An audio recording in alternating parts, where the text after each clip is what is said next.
आज हम लोग पढ़ेंगे क्लास 5 सब्जेक्ट साइंस।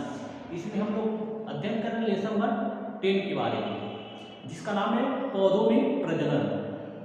तो पौधों में प्रजनन, तो सबसे पहले हम देखेंगे प्रजनन क्रिया क्या होती है।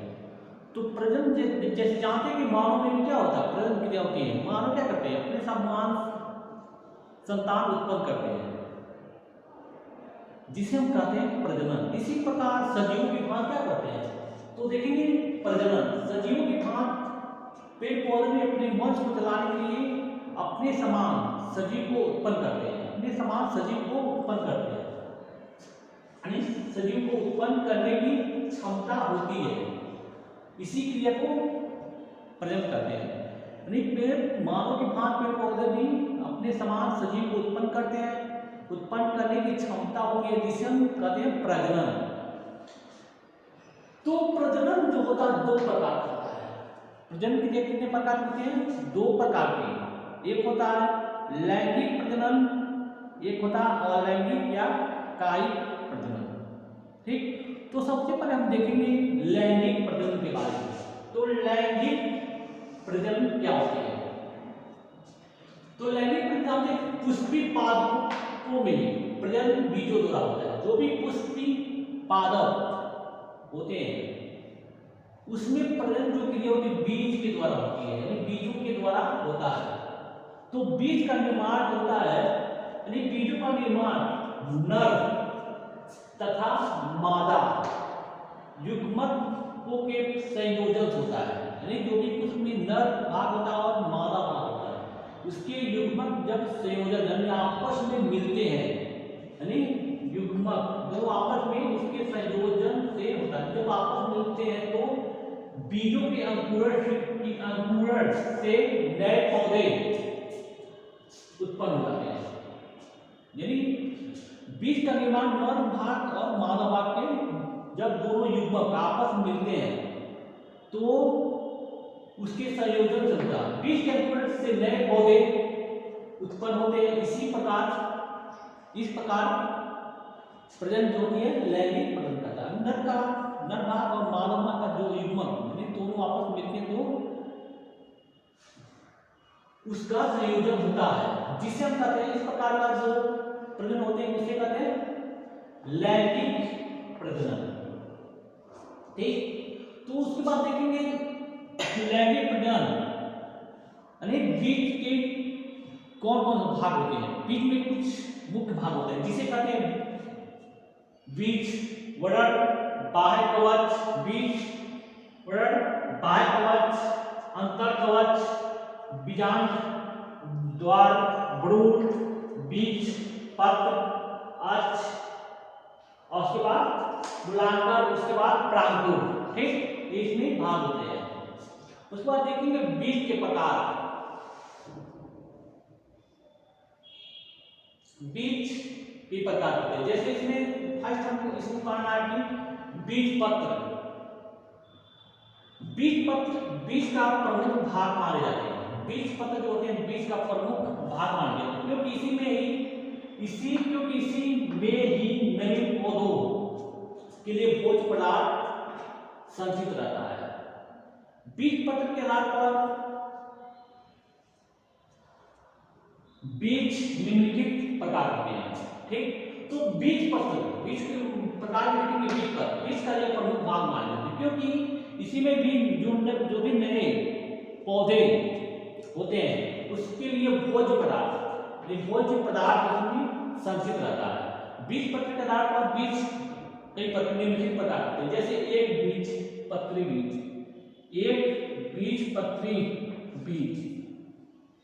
तो एक बीज पत्री बीज क्या होते हैं, ऐसे बीज जिनके भ्रूण में केवल एक बीज पत्र होता है, इसे कहते हैं एक बीज पत्री बीज कहलाते हैं। ऐसे बीज जिसके भ्रूण में केवल एक बीज पत्र होता है, इसे कहते हैं एक बीज पत्री बीज कहते हैं। जैसे हम देखते हैं गेहूं हुआ, प्याज हुआ, जौ हुआ, धान, ताड़, मक्का, ज्वार, बाजरा इत्यादि। ठीक, ऐसे जो होते हैं वो एक बीज पत्री बीज कहते हैं। दूसरा होता है उसमें द्विबीज पत्री बीज। ऐसे बीज जिनके गुण में केवल 2 बीज पत्र होते हैं, इसे कहते हैं द्विबीजपत्री बीज। जैसे सेम, चना, मटर, पपीता, टमाटर, सरसों इत्यादि। इसका नाम है पौधों में प्रजनन। तो पौधे जो होते हैं उसमें प्रजनन कैसे होती है, ठीक, इसके पहले हम लोग पढ़ेंगे प्रजनन, और उसके बाद देखेंगे प्रजनन में पढ़ेंगे लैंगिक प्रजनन, और दूसरा होता है अलैंगिक या कायिक। तो आज हम लोग पढ़ेंगे बीज का अंकुरण। ठीक, हम देखें कि जो भी छोटे बीज होते हैं वो धीरे धीरे क्या करते हैं, शिशु पौधे में बदल जाते हैं। ठीक, तो उसके लिए हम देखते हैं कि उसके लिए ऊंची ताप, वायु और नमी की आवश्यकता होती है, जल की आवश्यकता होती है। ठीक, तो हम ये जानते हैं कि जो छोटे पौधे उसके लिए जो नमी होती है, नमी जल होती है उसके लिए बहुत कम नमी, जैसे 4 से लेकर 12% नमी की आवश्यकता होती है। और टेम्परेचर यानी ताप का लगभग 20 से लेकर 35 डिग्री सेल्सियस टेम्परेचर की आवश्यकता होती है। ठीक, तो बीज का अंकुरण के लिए जनरली जल के साथ ऑक्सीजन तथा ताप की उचित आवश्यकता होती है। यानी उचित वातावरण में बीज के गुण की सुप्तावस्था से में जागृत होकर सक्रिय होने तथा नवोद्दीपित इस पौधे में विकसित होने तक की क्रिया ये क्या कराती है, बीज का अंकुरण कहा जाता है। यानी कोई भी सुप्तावस्था से जागृत होकर सक्रिय होने तक शिशु पौधे में विकसित होने तक की क्रिया क्या कहलाती है, बीजों का अंकुरण। तो बीज अंकुरण के 2 प्रकार होता है, जिसमें पहला का भीमनिषेक अंकुरण। ऐसे अंकुरण को जिसमें बीज पत्र भूमि के ऊपर आ जाते हैं, ऐसे अंकुरण जो होते हैं जिसमें उसके बीज पत्र क्या होते हैं, भूमि के ऊपर आ जाते हैं, उसी को कहते हैं हम भीमनिषेक अंकुरण। तो ऐसे पौधे जो होते हैं जिसमें बीज पत्र क्या होते हैं, भूमि के बाहर होते हैं, तो उसके जो भी बीज पत्र होते हैं क्या होते हैं, हरे होते हैं। प्रकाश की उस पर लगता है, उसका प्रकाश के कारण क्या होते हैं, हरे होती है। जैसे हम देखते हैं कि सेम हुआ, सरसों हुआ या कद्दू, ठीक, ये क्या होते हैं, इसके जो बीज होते हैं वो क्या होते हैं, बीज पत्र भूमि के ऊपर आ जाते हैं, इसलिए इसे कहते हैं भीमनिषेक अंकुरण। ठीक, वो क्या होता है, हरे दिखाई देते हैं। दूसरा होता है अधोभूमिक अंकुरण। ऐसे अंकुरण जिसमें बीज पत्र क्या होता है, भूमि के नीचे ही रहते हैं, यानी ऊपर नहीं आ पाते, वो क्या होता है, भूमि के नीचे ही रहते हैं, यानी भूमि के अंदर ही रह जाते हैं। ठीक, तो सूर्य का प्रकाश नहीं लगता है, इसलिए वो क्या होता है, हरे नहीं हो पाते हैं, हरे रंग का नहीं हो पाते हैं। जैसे हम देखते हैं कि मक्का हुआ, ठीक, चना हुआ, मटर, ठीक, वो क्या करते हैं, भूमि के अंदर ही रहते हैं, इसलिए वो इस प्रकार के जो बीज होते हैं उसको कहते हैं अधोभूमिक अंकुरण। ठीक, वो क्या होगा, उसके बीज पर भूमि के अंदर ही रहते हैं। कुछ ऐसे पौधे होते हैं जिसमें बीज शाखाओं पर लगे फल के भीतर ही अंकुरित होते हैं। ठीक, यानी कुछ ऐसे पौधे होते हैं जिसमें बीज पत्र शाखाओं पर लगे फल के भीतर ही अंकुरित होने लगते हैं। ऐसे अंकुरण को कहते हैं जरायुज, इसे कहते हैं जरायुज अंकुरण, और इसका अर्थ कहते हैं जरायुज पौधे। जैसे देखते हैं कि राइजोफोरा, ठीक, ये जनरल दलदली स्थान पर होता है, कहाँ पाया जाता है, दलदली स्थानों में। ठीक, तो जरायुज क्या होते हैं, जिसमें बीज शाखाओं पर लगे फल के भीतर क्या होता है, अंकुरित होने की लगते हैं, ऐसे कहते हैं जरायुज अंकुरण। ठीक, और इस प्रकार के पौधे होते हैं जरायुज पौधे। ये जनरली कहाँ पाए जाते हैं, दलदली स्थान पर, जैसे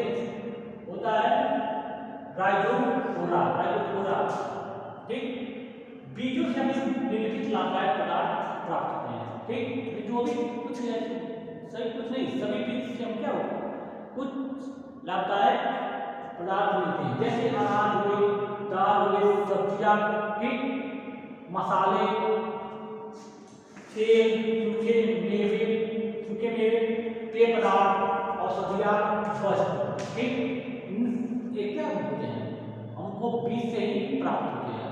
नहीं, बीज से जो भी खाद्य पदार्थ मिलती है उसे हमको क्या मिलती है, बीज से ही प्राप्त होते हैं। सबसे पहले छोटा बीज होता है, इसके बाद क्या होते हैं शिशु पौधे होते हैं, ठीक, उसके बाद वो क्या करते हैं बड़े होकर फल देते हैं, अपनी खाद्य पदार्थ सामग्री हम प्रस्तुत करते हैं, जैसे अनाज, मटर, सब्जियां, ये सब क्या करते हैं हमको देते हैं, जिसका नाम है पौधों में प्रजनन। तो इसके बारे में पढ़ेंगे लैंगिक प्रजनन बारे में। तो आज हम लोग पढ़ेंगे कायिक प्रजनन। हम जानते हैं कुछ पौधों में वर्ती अंगों द्वारा, जानते हैं कुछ पौधों में उसके वर्ती अंग जैसे जड़, तना तथा पत्ती द्वारा भी प्रजनन होता है। ठीक, ऐसे प्रजनन को कहते हैं कायिक प्रजनन या लैंगिक प्रजनन। तो हम जानते हैं कुछ पौधों में वर्ती अंग द्वारा जैसे जड़ का, तना हुआ तथा पत्ती द्वारा भी प्रजनन होता है। जड़, तना और पत्ती द्वारा भी प्रजनन क्रिया होता है, इसी को कहते हैं कायिक प्रजनन। ठीक, तो कायिक प्रजनन में दो प्रकार होते हैं, कितने प्रकार के, दो, जिसमें पहला है प्राकृतिक कायिक प्रजनन। प्राकृतिक कायिक प्रजनन में जो प्रकृति के द्वारा प्रजनन होता है, कायिक प्रजनन होता है, उसे कहते हैं प्राकृतिक कायिक प्रजनन। नहीं, जो प्रकृति के द्वारा जड़, तना तथा पत्ती में प्रजनन होता है, जो प्रकृति के द्वारा जड़, तना तथा पत्ती में प्रजनन होता है, उसे कहते हैं कायिक प्रजनन। जैसे इसमें आता है भूमिगत प्रभाव होता है, ठीक, जैसे प्रकंद हुआ, घनकंद हुआ, कंद हुआ, ठीक, जिसमें देखते हैं कि उसमें लहसुन हुआ, ठीक, प्याज हुआ, ठीक, उसमें देखते हैं कि अपने आप स्वयं उसको रख देते हैं, तो क्या होता है उसमें प्रजनन क्रिया होने लगती है। जैसे आलू देखते हैं, आलू में क्या होते हैं छोटे छोटे तरफ आँख होते हैं, ठीक, उसमें देखते हैं उसको जमीन पर रखते हैं, क्या अपने आप स्वयं वो निकलने लगते हैं, इसी को कहते हैं प्राकृतिक कायिक प्रजनन। ठीक, इसी प्रकार के घनकंद या कंद इस प्रकार के आते हैं। ठीक, उसके बाद एक होता है भूमिगत प्रजनन, दूसरा होता है अर्धवायु प्रजनन। जैसे भूस्तारी, ठीक, भूस्तारी या भूस्तारी का आकार, ठीक, जैसे कहते हैं कि जो घास होते हैं, ठीक, घास में क्या होते हैं वो अपने आप स्वयं उगने लगते हैं। ठीक, उस प्रकार कहते हैं अर्धवायु प्रजनन। ठीक, उसके बाद दूसरा हम कृत्रिम प्रजनन, ठीक, जो मानव कृत्रिम अपने आप स्वयं प्रजनन क्रिया कराता है। जैसे कृत्रिम मीन्स होता है बनाना, ठीक, जैसे हम देखते हैं कलम लगाते हैं, जैसे हम गन्ना बोते हैं, गन्ना क्या करते हैं, गन्ने को काट के हम उसको लगा देते हैं, जमीन में गाड़ देते हैं, तो वो क्या होता है कुछ बाद उसमें धीरे धीरे करके वो अपने आप पौधे का रूप धारण कर लेता है। ठीक, इसी प्रकार को कहते हैं कृत्रिम प्रजनन। तो कृत्रिम प्रजनन कई प्रकार के होते हैं, जैसे कलम लगाते हैं, ठीक, कलम लगाते हैं, उसको रोपण करते हैं, शाखा प्रबंधन होता है, शाखा बंधन होता है, कलिंग लगाना होता है। ठीक, जैसे हम देखते हैं कि आम के जो पौधे होते हैं उसमें क्या करते हैं, जो अगर उसमें जो तना घटे किस्म के होते हैं उसमें क्या करते हैं अच्छी नस्ल के उसमें पौधे जोड़ देते हैं। ठीक, इसी को कहते हैं रोपण। ठीक, इसी प्रकार शाखा को काटने कर हम क्या करते हैं, आम के पौधे होते हैं तो उसको शाखा काट के जमीन में रख देते हैं। नहीं, आम के जो पौधे होते हैं उसको अच्छी किस्म की उसकी शाखा काट के क्या करते हैं, जमीन में हम रख देते हैं। उसके बाद वो अच्छी किस्म की कलम तैयार हो जाती है। ठीक, तो कृत्रिम की तरह हम लगाते हैं, किसी प्रजनन को कहते हैं कृत्रिम प्रजनन। यह होता है कलम लगाना, रोपण करना, शाखा बंधन या कली लगाते हैं। ठीक, इस प्रकार का होता है कृत्रिम प्रजनन। तो कृत्रिम प्रजनन क्या मतलब कार्यक्रम की जो क्या लाभ है और क्या हानियां होती है। तो इसमें हम देखते हैं कि पहला इसकी क्या लाभ होता है। पहला लाभ यह होता है कि पौधे की ढकेल से अच्छी किस्म के पौधे प्राप्त करते हैं। जो भी घटिया किस्म के पौधे होते हैं उससे अच्छी किस्म के क्या करते हैं, पौधे हम प्राप्त कर सकते हैं। दूसरा इसका लाभ यह होगा कि पौधों का उत्पादन निश्चित नहीं, जब भी हम पौधों को उत्पन्न करना होता है तो उसमें जब भी हम उसको जमीन में लगाते हैं तो उसमें उसका उत्पन्न निश्चित होता है, यानी उत्पन्न जरूर होगा, यानी अच्छी किस्म की पौधे हम उत्पन्न कर सकते हैं, यानी पौधों का उत्पन्न निश्चित होगा। जब भी पौधे को लगाए तो उसमें अनेक प्रकार के पौधे उसमें उत्पन्न होंगे। तीसरा यह होता है कि नवीन पौधे कम समय में, जो नए पौधे होते हैं कम समय में उत्पन्न हो जाते हैं, नए पौधे क्या कम समय में उत्पन्न हो जाते हैं। चौथा है पुराने पौधे समाप्त होने से नए पौधे प्राप्त होते हैं। जब भी पुराने जो समाप्त होता है नए पौधे क्या होते हैं, उत्पन्न हो जाते हैं। पांचवा शुद्धता बनी रहती है। इससे क्या होती है, पौधों में शुद्धता बनी रहती है। उसकी हानि क्या होती है, यानी गाय की क्या हानियां होती हैं। हानि इससे नई नई जात उत्पन्न नहीं की जाती है, यानी नई नई एक ही जात लगाएंगे तो एक ही जात उत्पन्न होगा, नई जात हम उत्पन्न नई प्रजाति हम नहीं उत्पन्न कर पाते हैं। दूसरा यह है पौधे का वंश सुधार संभव नहीं है, यानी उसका वंश सुधारना संभव नहीं होता है। तीसरा होगा इस विधि द्वारा पौधों की वृद्धि सही नहीं हो पाती है, यानी अच्छी तरह से इसकी वृद्धि में हम वृद्धि हम नहीं कर पाते हैं, एक संख्या में वृद्धि हम नहीं कर सकते हैं। जीवन काल, इसका जो जीवन काल होता है क्या होता है, बहुत छोटा होता है, यानी बहुत कम होता है।